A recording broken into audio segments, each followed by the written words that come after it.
Corporation లో అమరావతి నిర్మాణాలకు మించి అవినీతి జరుగుతుందని మొక్కుబడిగా మొక్కలు నాటి ఏకంగా 60 కోట్ల ప్రజాధనం కొల్లగొడుతున్నారని వైఎస్ఆర్సీపీ ఎమ్మెల్సీ పర్వతిరెడ్డి చంద్రశేఖర్ రెడ్డి ఆరోపించారు. కేవలం 350 వాటర్ బిల్లు చెల్లించకపోయినా పేదల ఇళ్లకు వాటర్ పైపులు కట్ చేసి డమ్మీలు బిగించారని ఆగ్రహం వ్యక్తం చేశారు. టీడీపీ నాయకులు కార్యకర్తలతో మంత్రి నారాయణ ఏర్పాటు చేసుకున్న ఎన్ టీం నెల్లూరు నగరాన్ని దోచుకు తింటుంది.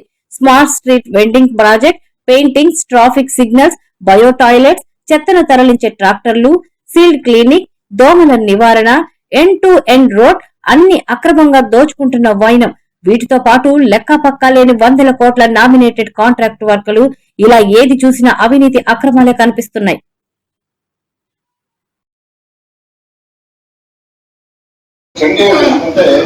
చండీగఢ్ సిటీ నేను అనేక దఫాలు స్టడీ చేశాను.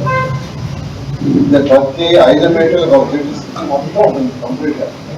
అసలు మనం గూగుల్ మ్యాప్ లో చూసిన సిటీ మొత్తం కంప్లీట్ గా కీస్ పార్టీ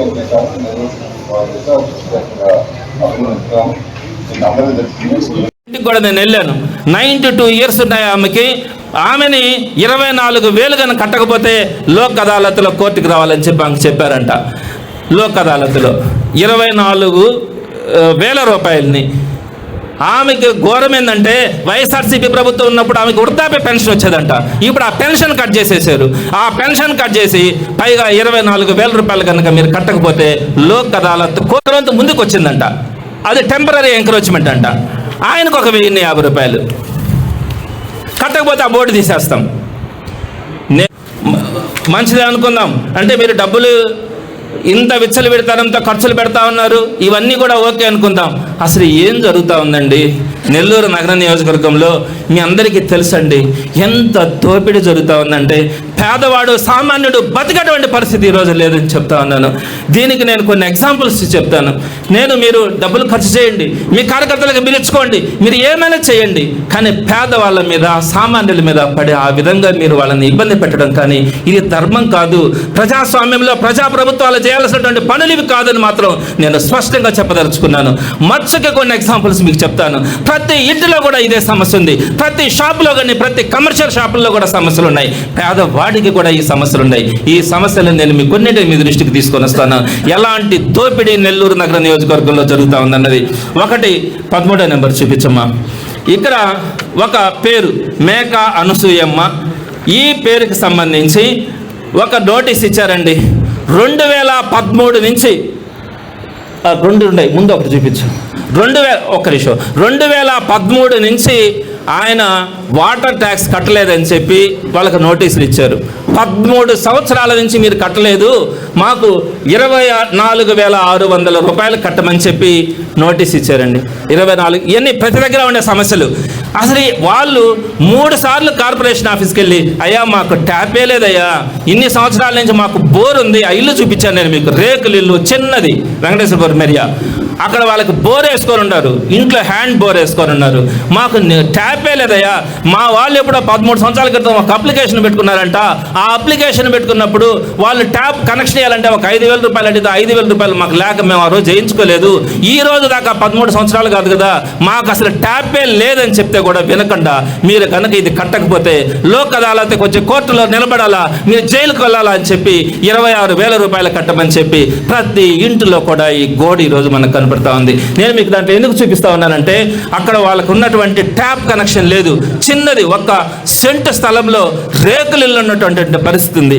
అదేవిధంగా మీకు ఆ ఇల్లు రేకుల ఇల్లు. ఆ తర్వాత ఇంకొక ఎగ్జాంపుల్ చెప్తాను, అంటే ఒక 4-5 ఎగ్జాంపుల్స్ మాత్రం మీ దృష్టికి తీసుకొని వస్తాను. ఇక్కడ ఒక రేకుల ఇల్లు అండి, సుమారుగా ఇది కూడా చాలా చిన్నది. 12వ నెంబర్ చూపించమ్మా. ఒక చిన్న రేకుల ఇల్లు, వాళ్ళకి ప్రాపర్టీ ట్యాక్స్ పెండింగ్లన్నీ పెట్టి 25,038 రూపాయలు కట్టమన్నారండి. ఆ చిన్న రేకుల ఇల్లు, దాంట్లో చాలా పెద్దవాళ్ళు పేదవాళ్ళు ఉన్నారు, వయసులో కూడా పెద్దవాళ్ళు.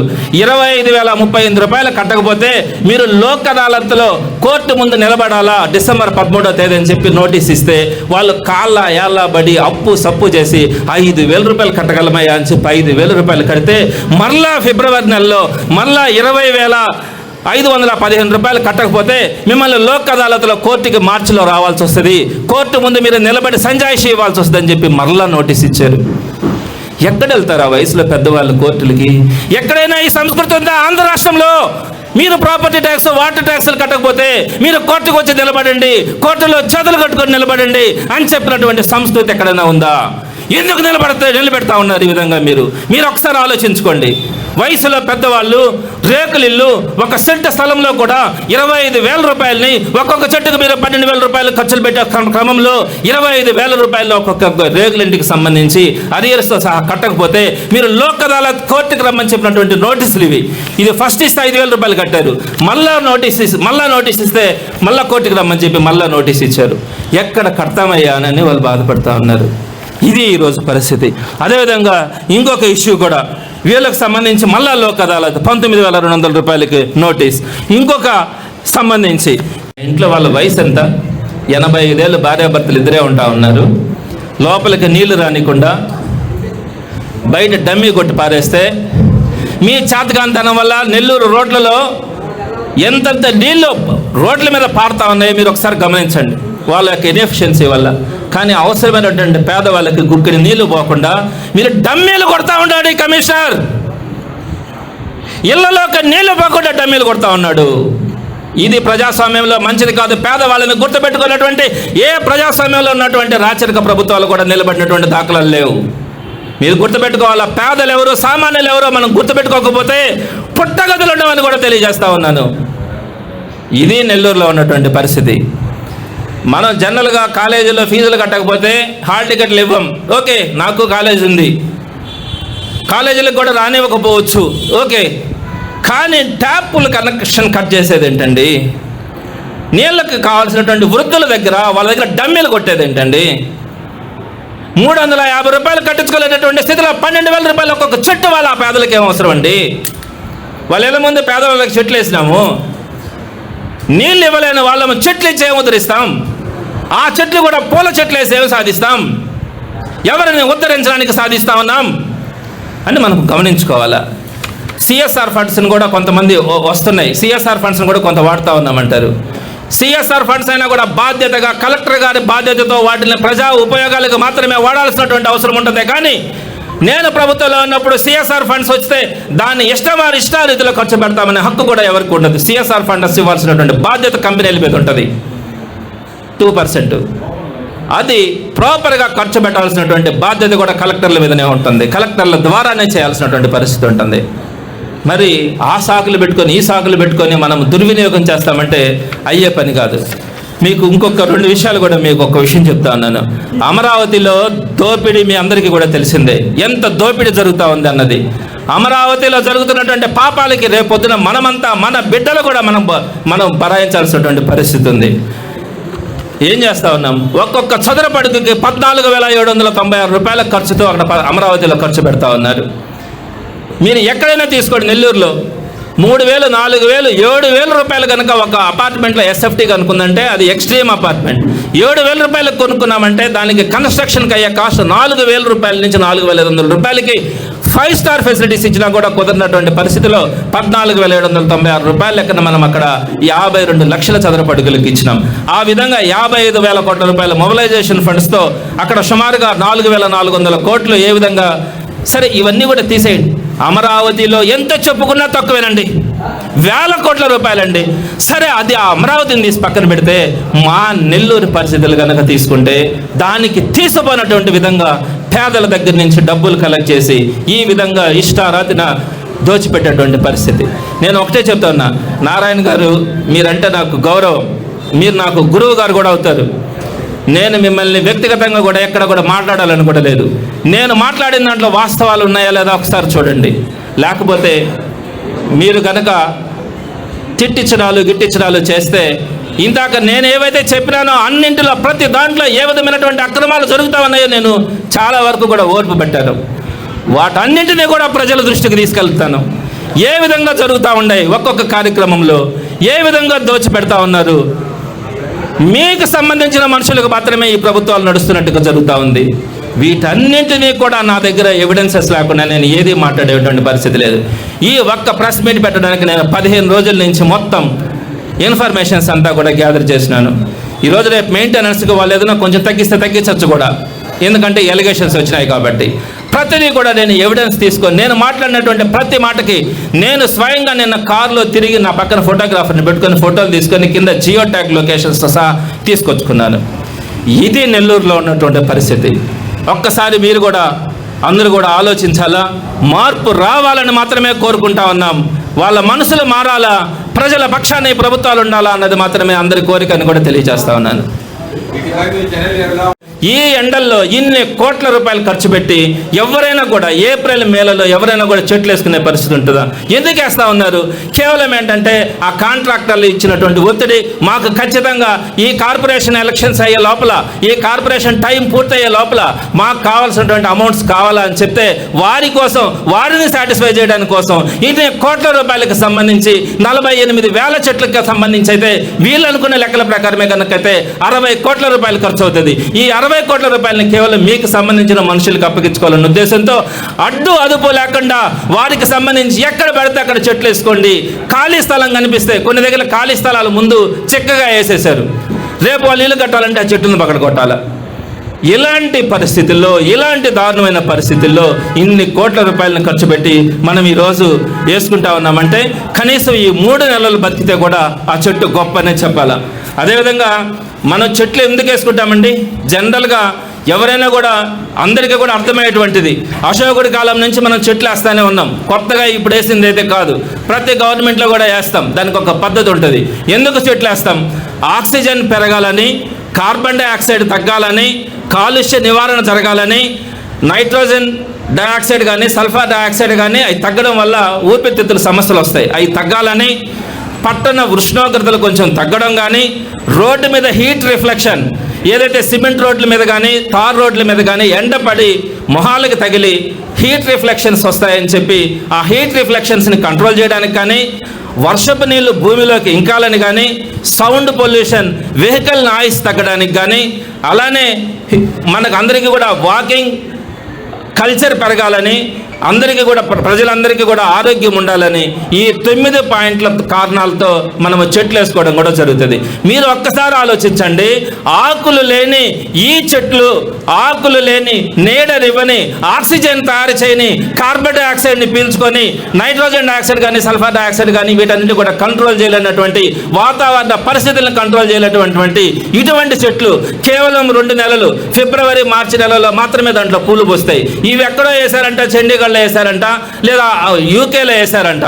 అక్కడ వాతావరణ పరిస్థితులు వేరు, అక్కడ చల్లదనం వేరు, ఇక్కడ ఉన్నటువంటి పరిస్థితులు వేరు. ఈ వాతావరణానికి సంబంధించి ఆకులు లేని, పూలు లేని ఈ చెట్లు, కేవలం 2 నెలల పూలు 2 నెలల ఆకులు మాత్రమే ఉండేటువంటి ఈ చెట్లు మిట్ట ఎండాకాలం అయితే జనవరి నుంచి మే దాకా ఏమీ, ఫిబ్రవరి నుంచి మే దాకా అయితే దానికి ఆకులు కానీ పూలు కానీ ఏమీ ఉన్నటువంటి పరిస్థితి ఉంటుంది. ఇట్లాంటి పరిస్థితుల్లో ఇలాంటి చెట్లను మనం నెల్లూరులో కోట్ల రూపాయలు ఖర్చు పెట్టేసుకొని ఎవరికి ఉపయోగం, దేనికోసం మనం చేస్తా ఉన్నాం అన్నది మీరు ఒక్కసారి ఆలోచించుకోవాలా. 3 కండిషన్స్ని మనం గట్టిగా కూడా చెట్లు వేసేటప్పుడు పాటించాల్సినటువంటి పరిస్థితి ఉంటుంది. ఒకటి, కాంపౌండ్ వాళ్ళకి కొంచెం కానీ గ్యాప్ ఇవ్వగలగాలి, లేకుంటే కాంపౌండ్ వాళ్ళు బ్రేక్ అవుతుంది. రెండోది వచ్చేటప్పటికి ఎలక్ట్రిక్ పోల్కి కరెక్ట్గా కింద వేయడం కూడా కరెక్ట్ కాదు. మూడోది, కింద వాటర్ పైప్ లైన్ కొనుక్కుంటే ఆ వాటర్ పైప్ లైన్ తప్పించి మనం వేసుకోవాల్సిన పరిస్థితి. ఈ 3 కండిషన్స్ని మీరు ఫాలో అయినారంటే అది కూడా ఫాలో కానటువంటి పరిస్థితి. ఇకపోతే నేను మీకు ప్రధానంగా మీకు కొన్ని విషయాలు కూడా మీ దృష్టికి తీసుకొని వస్తాను. ఓకే, వాళ్ళకి అధికారం ఉంది, మేము మాట్లాడతామని మా మీద కేసులు పెట్టడం, లేకుంటే నా మీద పెట్టలేకపోతే నా దగ్గర పనిచేసే కార్యకర్తలు, నాయకులు ఉంటారు కదా, వాళ్ళ ఇల్లును ధ్వంసం చేయడం, వాళ్ళకి ట్యాక్సులు పెంచడం, వాళ్ళకు వచ్చేటువంటి కట్ చేయడం, ఇవి చేస్తూ ఉంటారు. కానీ చాలా వరకు ఓపిక పడుతున్నాం, ఓర్పు పడుతూ ఉన్నాం. వీటిల్ని ఇంకా సాక్ష్యాలతో సహా ప్రజల దగ్గర నుంచి తీసుకొని వెళ్ళి ప్రజలలో నుంచే వారిని నిలదీసే రోజు తీసుకొచ్చేదానికి మాత్రమే వైఎస్ఆర్సీపీ ప్రయత్నిస్తుంది.